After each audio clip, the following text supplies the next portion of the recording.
They called her the Black Queen. They said she poisoned enemies, plotted murders, and wrapped France in fear. But the truth is far more complicated. Catherine de Medici rose in a world that never planned to give her anything. She survived courts that wanted her gone, wars that threatened to destroy her children, and rulers who underestimated her because she was a foreigner and a woman. She did not become powerful through cruelty. She became powerful because survival demanded it. Her story began in Florence, where she was born into the Medici family, a family famous for banking, art, and influence. But power is fragile, and when she was still a child, enemies seized her home. Catherine lost her parents, her security, and nearly her life. She was held hostage in convents and guarded by soldiers. She survived by learning a skill that would define her future. She became a master at reading people, understanding motives, and seeing danger before others noticed it. At 14, she was married to Henry, the future king of France.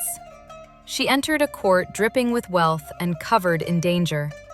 Within hours of stepping inside the palace, she learned her first brutal lesson. Her husband did not want her.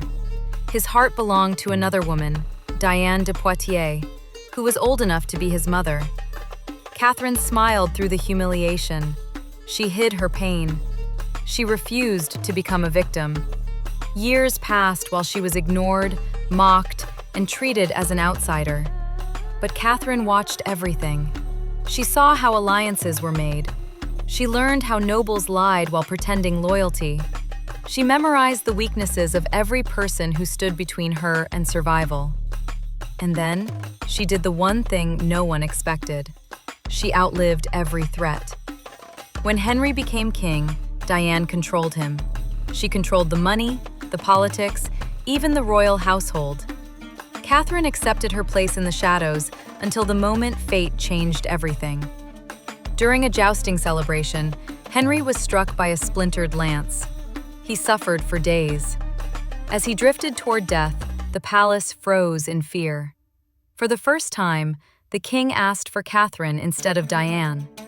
When he died, the power that had been denied her for decades fell directly into her hands. Her oldest son became king, but he was fragile and sickly. Catherine stepped forward as regent. She did not seize the throne. She protected it for her children.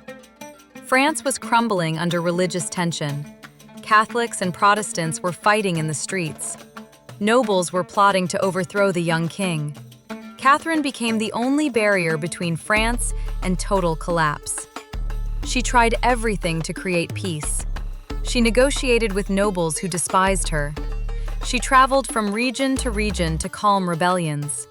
She arranged marriages to stop potential wars. She listened when others shouted. She compromised when others demanded blood. But she was one woman standing between two armies and one divided kingdom.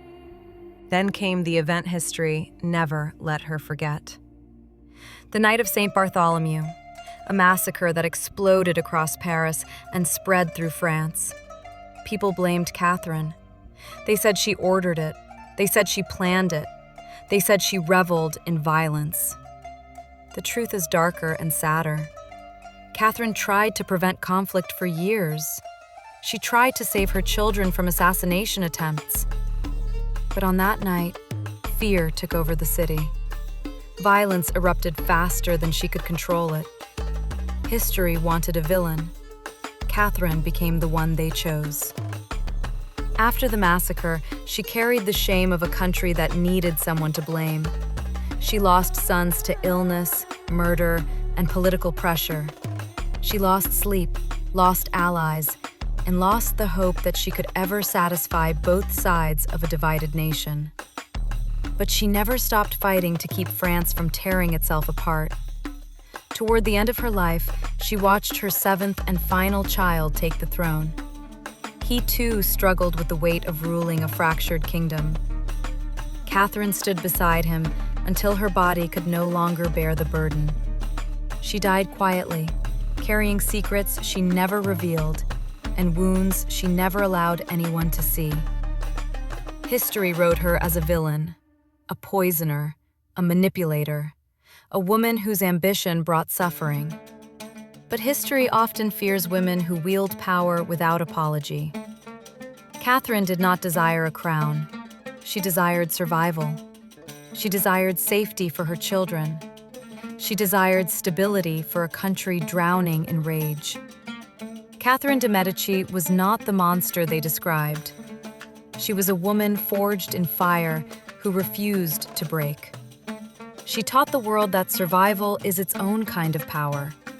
And sometimes, the strongest rulers are the ones who rule without recognition, holding a kingdom together while everyone else decides what story to tell about them.